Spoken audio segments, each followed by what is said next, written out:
할렐루야 샬롬 인사하십니다. 할렐루야 샬롬 샬롬 샬롬 샬롬 샬롬. 하나님 사랑합니다. 여러분 주 안에서 사랑합니다. 네.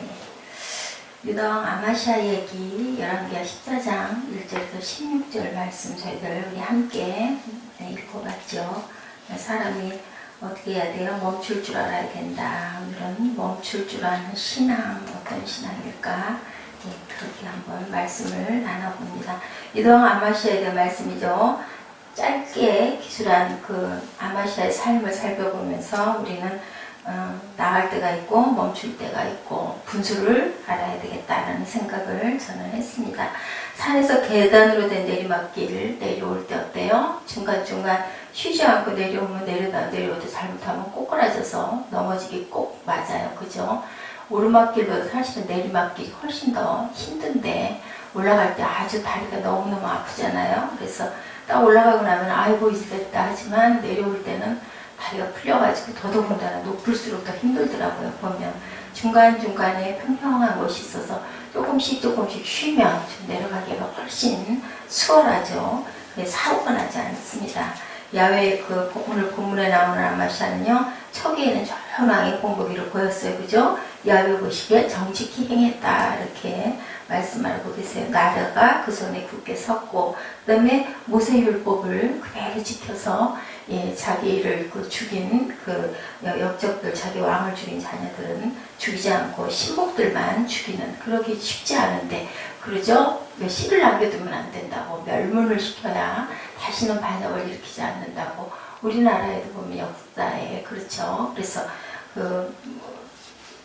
뭐라 그래요? 쿠데타 반란을 이루고 나면 정권이 왕권이 다른 대로 바뀌게 되면 거기에 있는 그냥 왕자들 다 죽여버리고 그런 일이 있었는데 그러지 않았다고 5절 6절에 말씀하고 있어요. 그만큼 성경 말씀을 귀하게 중요하게 여겼어요. 자녀들 죽이지 않고 인간의 마음, 복수의 마음을 멈췄죠. 참 잘한 거예요. 그의 마음은 계속 다 죽이려고 말 한마디면 다 죽이고 당연한 거였잖아요. 그런데도 불구하고 원수의 자녀들을 보고 아이고 내가 너희를 그냥 그렇지만 내가 율법을 지킨다 아마 이랬을 것 같아요. 내 마음이 아무리 가고 싶어도 말씀이 멈추라 하면 하나님 말씀대로 우리는 멈춰야 되고 해라 하면 아니고 싶어도 그죠? 대개는 성령이 우리 마음에 죄성들이 많아서요. 꼭 보면 기도하면서 보면은 그냥 나는 정말 한이 맺혀 죽겠고 한데도 하나님께서는 사랑의 마음을 가지라 용서해라. 그죠? 우리도 그렇게 용서하셨는데 그런 마음 때문에 못할 때가 너무 많습니다. 오늘 본문에 나오는 그의 통치 후반기는 멈추지 못해서 큰 화를 당하죠. 이스라엘 왕을 괜히 긁어가지고 결국은 아주 그냥 자초를 했어요. 네, 10절이죠. 뭐라 그래요? 네, 이스라엘 왕이 내가 에돔을 쳐서 파하였으므로 마음이 교만하였으니 스스로 영광을 삼아 궁예나 거해라. 어찌하여 화를 자초하여 너희가 유다와 함께 망하려 하느냐라고 했을 때 그냥 슬그머니 갔으면 좋았을 것을 끝까지 안 가가지고 요아스가 아마시아에게 한 말이에요. 이스라엘 왕 요아스가. 아마시아는 에돔과의 전쟁에서 이렇게 승리를 하고 그리고는 이스라엘 왕에게 나를 대면하자 했죠. 욕심이었습니다. 왜냐하면 이스라엘이 훨씬 더 강국이고 컸었어요. 그죠? 유다는 나라 딱 한 개 가지고 시작해. 남유다잖아요. 유다의 그 지파가. 그리고 북이스라엘은 11지파가 모인 거니 굉장히 땅도 크고 훨씬 세력도 크고 특별히 또 이스라엘 왕 요아스 때는 굉장히 나라가 굳건했다라고 나오고 있습니다. 유다에서 산당을 제하는 일을 했어야 했는데 그런 일이나 좀 할 일이지 결국은 또 산당은 그냥 뒀어요. 그래서 보면 정직히 했지만 누구만 갖지 못했다 해요. 다윗 갖지 못했다라고 나와요. 왜 그 산당을 뒀을까요? 산당이 아마 그 백성들이 분양하기가 아주 편하지 않았을까. 산에 위치해 있고 하나가 아니지 않았을까 싶어요. 그러다 보니까 성전으로 나오기가 너무 부담도 되고 또 거리도 있고 하다 보니까 그냥 편리하게 산당에서들 했고 산당을 펴하지 못하는 것도 두려움도 있었을 것 같아요. 그죠? 거기서 재단을 쌓고 하던데 그거를 다 헐어버리고 하기에는 왠지 마음에 거리낌이 있어서 두려움이 겁이 나서 그러지 않았을까 하는 생각을 합니다. 바람을 불면 어때요? 풍선이 커지죠. 커지다 계속 불다 보면 터져버리고 말아요. 저도 그랬던 기억이 있어요. 그래가지고 풍선이 커지면 이제 막 무서워요. 막 터질까봐. 그런데 아이들은 보면 옛날에 우리 입으로 불 때, 지금 기계로 불지만 계속 불잖아요. 막 늘어나면 무서워가지고 그만해라 결국 그러다가 뻥 하고 터져버리고 본인도 놀래고 보는 사람도 놀래고 그러고 나면 얼마나 아쉬워요. 탐스러웠던 풍선을 글쎄 고만고만 불으라고 그래도 욕심 부려가지고 계속 불다 결국은 터지고. 어렸을 때 기억나요? 밥을 많이 먹으면 배가 터진다고 엄마가 그러시죠. 그럼 겁이 나잖아요. 풍선 터지는 생각을 하고. 저 그 기억이 나요. 배가 터지면 어떻게 될까? 근데 한 번도 배가 터진 걸 본 일은 없어요. 풍선 터진 거는 많이 봤죠. 우리가 이렇게 자기가 적당히 해야 된다는 거예요. 멈출 줄 알아야 된다. 불다가 그만 자그마치 하라 할 때 말을 들어야 되는데 욕심 부리면 꼭 이렇게 터지는 그 상황이 있고. 그러니 하나님은 얼마나 우리를 긍휼히 여기시고 얼마나 사랑하시고 얼마나 불쌍히 여기시고 얼마나 잘 아시나. 식탐이 있어서 많이 먹을 거 알고도 절대로 배가 터지는 일이 없이 우리를 만들어 놓으셨다는 게 정말 기적 아닙니까? 그죠? 그렇게 몸을 혹사를 해가지고 뼈가 다 들러붙어서 걸음을 못 걸을 만큼 그렇게 되고서도 모르고, 그죠? 모르고. 근데 제가 참 요즘에 감사하는 거 뭐냐면요.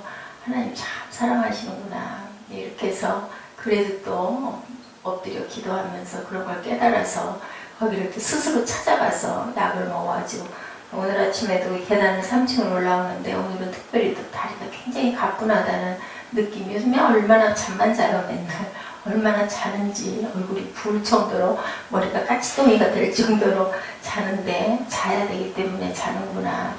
그 원장님 말씀이 많이 자야 회복이 된다고. 그만큼 그동안 너무 혹사를, 지금도 맥이 그렇게 나온대요. 너무 지나칠 정도로 일량이 너무 많아서 아주 중노동하는 사람들 같은 그런 피곤한 맥이 그나마 내부 기관들의 영양이 골고루 흡수가 되고 잘 돌고 있어서 회복이 빨라서 다행이라고. 그래서 또 사는 것 같아요. 안 그랬으면 아마 이런 일을 감당을 또 못했겠죠. 그래서 내가 그렇게 많이 미련했고 그래가지고 내가 이런 그 허리 다리 아픈 것도, 그죠?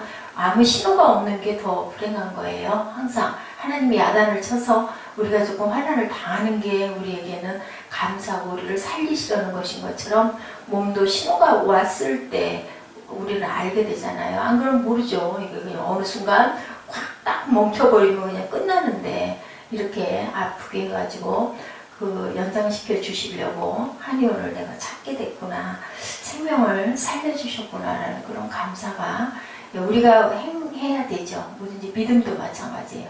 행해야 되죠. 알고만 앉아있으면 아무 소용이 없는 거죠. 걸어갔기 때문에. 어저께도 유원정 입사 그 기침하는 소리가 또 그렇게 아주 컹컹거려서 울리고 나던데 좀 한약을 먹으면 참 좋을 텐데 쓸데없는 데 난 돈을 쓰고 그거를 안 해서 지금 또 내 상황에 어떻게 해주기도 참 어려운 상황이고 안타깝더라고요. 그러니까 들을 만한 소리를 들어야 되는데 듣지 말아야 될 소리를 듣고 그건 뭐예요?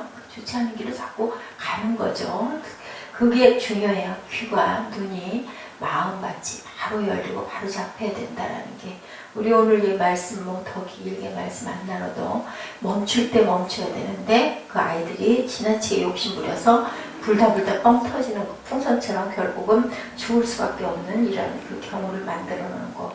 아마샤가 야외 보이게 정직히 행하였으나 라고 평가받을 수 있을 정도였는데 우리의 마음은 원하지만 말씀이 원하지 않기 때문에 다 멈췄던 것도 참 잘했는데 많은 사람들이 시작은 말씀 따라 했는데 어때요? 마지막에는 결국은 분별하지 못해가지고 일을 그르치는 경우가 얼마나 많은지. 멈출 때 우리는 멈출 줄 아는 지혜를 하나님 주시옵소서라고 항상 우리가 구하는, 우리가 마음대로 안 되잖아요. 욕심이 있고 탐욕이 있기 때문에 우리 내부에는 온전한 사람이 하나도 없죠. 욕심을 따라서 또한 전쟁을 하다가 결국은 에돔과 전쟁에서 이겼으면 거기서 좀 감사하고 좀 쉴 일이지, 그죠? 같은 동족하고 뭐하러 싸우자고 나와라 그러고 할 일이에요, 그죠? 결국은 또 나와라 하는데 경고했을 때 슬그머니 그냥 못 이기는 척하고 돌아왔으면 얼마나 좋았을까요? 끝까지 고집을 부리다 결국은 망하는 그런 아주 그 사건.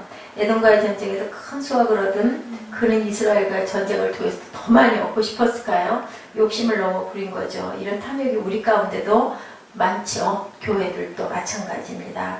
예, 결국은 자신의 탐욕인지 모르고 하나님 나라를 위한 것이다 라고 하다가 많은 목사님들이 그 올무에 묶여서 그냥 성전만 평생 짓다 병들어가지고 그럴 수 있을 것 같아요. 제가 이렇게 뭐 별로 한 것도 없으면서도 몸이 이렇게 된 거 보면, 그죠? 몇 년 그냥 과로하고 하다 이렇게 된 거 보면 그런 목사님들은 오죽이나 스트레스가, 저도 엄청나게 스트레스가, 정신적인 스트레스가 많던 것 같은데, 스트레스 없는 사람이 어디 있겠습니까? 가장 중요한 게 뭐예요? 마음 다스리는 거, 그죠? 평안을 너에게 주노라. 주님도 오셔서 가장 먼저 그 도망갔던 제자들 사이에 오셔가지고 또 그래도 너희 샬롬을 받아라 하셨죠. 하루 종일 멈추는 시간을 가져야 되고요. 일주일 중에 안식할 수 있는 주님의 날을 꼭 가져서 하나님 말씀을 우리가 돌아보고 비춰보고 그날은 정말 잔잔하게 묵상해야 되는데, 교회 생활도 마찬가지죠. 이렇게 할 일은 많아요. 그죠? 몸도 고나고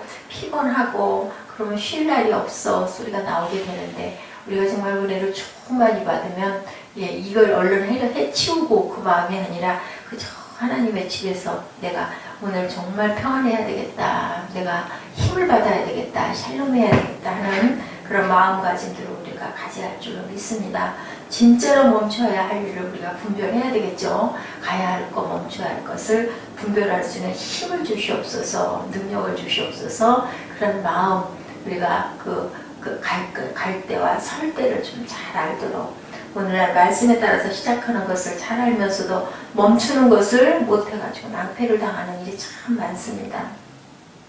아까 그 말씀 읽은 대로 13, 14절에 보니 어떻게 했어요? 이스라엘 왕 여호와스도 굉장히 악하죠. 보니까 정말 다들 그래요. 보면 누구도 뭐 나는 그렇게 안 할 거야 소리를 하기 어려울 정도로 그 상황에 닥치면 예루살렘 성전의 그 성벽을 에브라임 문에서부터 성 모퉁이 문까지 400규빗을 헐었다라고 나오죠.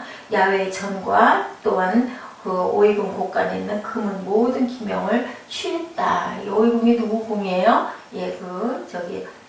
아마자 그 왕의 그 궁인데, 그것을 전부 다 그 예루살렘의 진군에서 유린하는 그러한 사건. 성전이 뭘까요? 하나님의 그 전 아닙니까? 그러면 아무리 그저 남북이 나뉘어졌다 하더라도 하나님이 계시는 것을 분명히 이 요아스 왕도 알았을 텐데도 불구하고 결국은 자기가 이겼다 해서 그 속에 있는 그 모든 그 금은 보아 그냥 기명 그거나 그냥 가져가고 말든지요. 성까지 헐어가지고 이렇게 했다라는 거.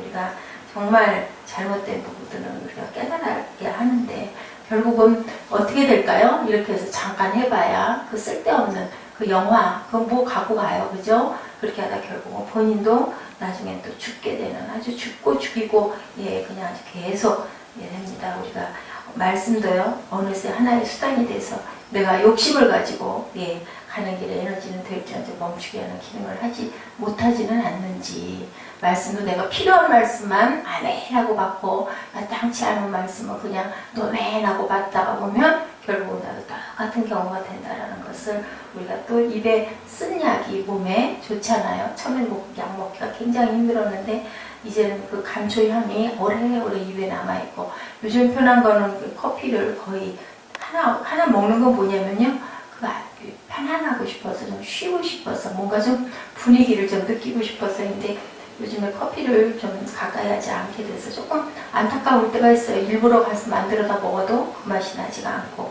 괜히 커피 탓만 하는데 그게 아니라, 그게 그 약 종류 이렇게 가다 보니까 꼭 먹는 것도 그냥 밥 먹게 되고, 누가 갖다 줬는데도 하나도 맛있다, 이거 있어서 좋네라는 생각, 김도 여기다 갖다 놔두고 집에서 밤중에 먹고 싶은데 먹을 게 없어가지고 뭔가 허전하고 새벽녘에도 그러고 맙니다. 참 미련한 거예요. 하나님과의 대화가 우리를 항상 멈추게 할 줄 알아야 된다. 기도 안 했으면 어땠을까요? 기도 안 했으면 제가 살지를 못했을 거예요. 여러 번 고비가 있어요. 그 14년 전에도 기도했기에 그나마라도 이 길을 올 수 있지 않았을까. 그 사건도 없으면 더 좋겠지만 그거는 어쩔 수가 없는 것이었다. 우리 길이, 그죠? 그렇지 않았으면 또 제가 여기 서 있지 못할 거고, 그냥 이렇게 생겼어도 여기 서 있는 게 훨씬 은혜고 영광 아닐까 하는 생각을 저는 그래도 합니다. 욕심대로 생각하면야 뭐 그런 일도 저런 일도 다 없고 그죠? 하나님 나라도 세우고 뭐 그랬으면 얼마나 좋았겠습니까? 어쩔 수가 없는 거죠. 사람들이 달려가고 있는 이런 길에는요 많은 낭떠러지 길들이 있다는 것을 분명하게 알아야 되고, 정확하게 그냥 낭떠러진지도 모르고 가는 그러한 그 어리석은 양이 돼서는 안 되겠죠. 목자의 음성을 잘 들을 줄 알아야 됩니다. 재밌는 그 예배가 있어서 제가 조금 싫었어요. 자랑하다 죽은 연못가의 개구리 이야기예요. 연못가에 있던 개구리 중에 IQ가 높은 개구리가 한 마리가 있었대요. IQ가 높아봐야 얼마나 높았겠습니까? 하나님이 보시면 진짜 웃기죠. 우리 사람이 보면 웃기잖아요. 근데 어쨌든 개구리는요 하늘을 날아다니는 새들 보고 엄청 부러웠을 거예요. 그럴 것 같죠. 그래서 새한테 부탁을 했대요. 내가 정말 하늘을 날고 싶은데 나를 좀 날 수 있게 좀 나를 도와주지 않을래? 여기 나뭇가지가 있는데 내가 한쪽 끝을 입으로 물고 나는 다른 한쪽 끝을 물고 있을게. 그럼 내가 나무를 물고 있으면 내가 따라서 나를 수 있을 것 같다. 나를 좀 날게 해주자고 했더니 그 착한 새가 그래라, 꼭 그래 보고 싶으면 내가 해주면 했대요. 그래서 이제 나뭇가지를 물고 같이 날았어요. 얼마나 신났을까요? 하늘을 나니. 그랬는데 밑에서 보고 있던 개구리들 너무 부러운 거예요. 어머, 쟤는 웬일이니? 나를 날기도 한다, 개구리가. 그러면서 부러워서 이렇게 얘기를 했대. 야, 그런 기발한 생각을 누가 생각했니? 라고 너무 부러워가지고 나도 좀 해보고 싶다라고 물어보니까 자랑하고 싶잖아요. 그러니까 누가 해? 내가 했지. 근데 어떻게 됐을까요? 떨어져 죽었겠죠. 예, 그걸 자랑하고 싶으면 내가 했지. 그게 중요하다라는 거예요. 그래서 웃었어요, 이거 보고. 네, IQ 높은 개구리는 자기 능력 자랑하다 결국 그냥 아무 말 말고 그냥 날기나 했으면 하늘을 잘 날다가 잘 내려앉았을 건데 못 참았던 거죠. 자만심이 지나칠 때 자기 자신의 좋은 점만 생각하다가 결국은 이렇게 그 죽임을 당한 이솝 이야기에도 있더라고요. 한 마리 사슴이 목이 말라서 호숫가로 물을 마시러 갔어요. 사슴은 물속에 비친 제 그림자를 보고는요, 나뭇가지 모양 여러 갈래로 뻗친 제 뿔이 매우 아름다운 것이라고 생각을 한 거예요. 근데요, 가느다란 다리를 보니 어땠을까요? 다리는 왜 이렇게 보기 싫은가 하고 한탄을 한 거예요. 너무 가늘고 비루먹고 길기만 하고 아주 못생겨 보여가지고요. 사슴은 정말 소용이 없는 다리, 정말 마땅치 않아. 그리고 생각했던 것보다 너무 아름다운 뿔은 가장 귀에 걸려서 가볍게도 사슴은 사자에 이제 이렇게 다리가 왜 이래 그러고 했어요. 그랬는데요, 어땠느냐면요, 그러고 막 들여다보면 혼자 중얼거리고 아름다운 뿔 들여다보고 못생긴 다리 들여다보고 그러고 걸어가고 있는데 누가 나타났을까요? 그 사슴을 바라본 사자가 나타난 거예요. 사자가 오니까 어떻게 했을까요? 걸음아 날 살려라 그러고 막 달려가는 거예요. 다리가 얼마나 귀해요? 근데 결국은 그 귀한 뿔이 나뭇가지에 딱 걸려가지고 잡혀서 먹힘을 당했대요. 우리 어떻게 해야 될까요? 못생긴 것도 내게는 다 필요한 거고, 또한 너무 아름답다고 그걸 너무 자랑하고 그것을 교만하게 여기서는 안 된다는 거. 우리 인간 생활에도 이런 일들이 일어나죠. 아름답게 다 좋은 것도 아니고 못생긴 손, 그죠? 왜 일상에 제 손이 옛날에 너무 두껍고 미워졌어요. 근데도 그 손이 뭘까요? 저는 그건 옛날에도 20대 30대에도 생각을 한 거예요. 이 손이 이렇게 생기지 않았었으면 내가 더럽고 지저분한 모든 걸 다 손으로 하는데, 그죠? 나는 그래서 그 손이 자랑스럽다라고 생각했던 적이 있었거든요. 근데 고운 손 보면 얼마나 부러워요. 솔직히 이쁘잖아요, 그런 손들 보면. 근데 그런 손은 대개는 게을러요. 그렇기 때문에 그거 꼭 자랑할 것만은 아니라는 거죠. 우리 인간 생활에도 이런 일들이 일어나죠. 아름답게 보이는 명예보다 보잘것없어 보이는 정직이라든가 믿음과 사랑은 우리의 생명을 구한다라는 것을 우리가 깊이 생각해 봐야 됩니다. 아름다워 보이기만 하는 허무한 것을 의지하지 않도록 우리가 야고보서 4장 14절에서 17절까지 보니까요, 너희가 도리어 말하기를 내일 일을 너희가 알지 못하는도다. 너희 생명이 무엇이뇨? 너희는 잠깐 보이다 없어지는 안개다라고 말씀하셨어요. 네, 이제 너희 허탄한 자랑을 자랑한 이러한 자랑은 악한 것이다. 사람이 선을 행할 줄 알고도 행치 아니하면 죄다. 구할 때마다 어떻게 하세요? 하나님께서는 정확하게 우리에게 공급하실 것을 공급해 주세요. 제대로 옳지 않은 것을 구할 때 외에는요, 온전하게 그 나라와 의를 구하고, 그죠? 우리가 기도를 해도 중보 기도를 열심히 하고 간구를 하면요, 하나님께서는 그저 들어주신다라는 것을 우리가 잊지 말아야 됩니다. 예, 야훼께서 예레미야 9장 23절에도요 이렇게 말씀하셨어요. 지혜로운 자는 지혜를 자랑치 말라. 용사는 그 용맹을 자랑치 말라. 부자는 그 부함을 자랑하지 말라. 내가 이런 사람을 위하여 자랑하겠으나 나를 위하여는 약한 것들 외에는 자랑치 아니하리라. 누가? 바울이 고린도후서 10장 5절에도 이렇게 말씀하고요. 내가 부득불을 자랑할진대 무엇을 자랑한다고 그래요? 나의 약한 것을 자랑하리라. 결국은 나는 이렇게 연약합니다 라고 하나님께 고백하는 거죠. 고린도서 11장 30절의 말씀입니다.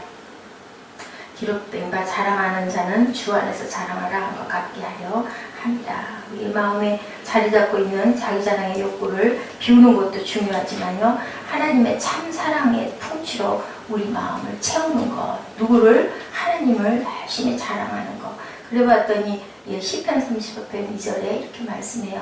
내 영혼이 야훼를 자랑하리니 공고한 자들이 이를 듣고 기뻐하리로다.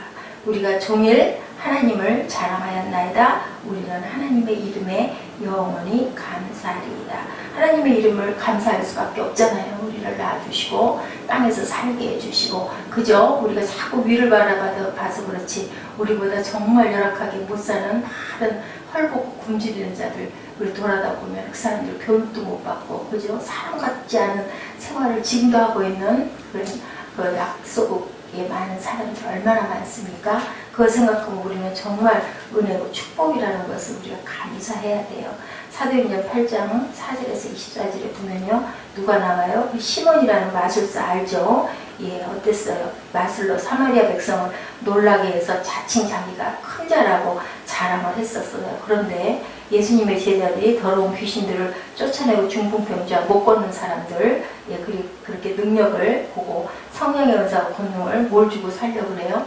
돈 주고 살려고 그러죠. 결국은 어떻게 해요? 그렇게 했다가 결국은 그 영광을 가로채는 그런 부분들로 인하여 크게 혼인하는 이야기가 나와요. 항상 우리 자신을 돌아볼 줄 알아야 되고 항상 우리가 겸손해야 되고 그리고 뭐 해야 될까요? 오래 참을 줄 아는 인내를 함으로 인하여 하나님의 귀한 은혜를 받고 성령의 열매가 많이 맺히고 하나님만 자랑하는 우리들 하나님의 영광만 드러내는 저와 여러분 되시기를 주님의 이름으로 축복합니다. 기도하시겠습니다.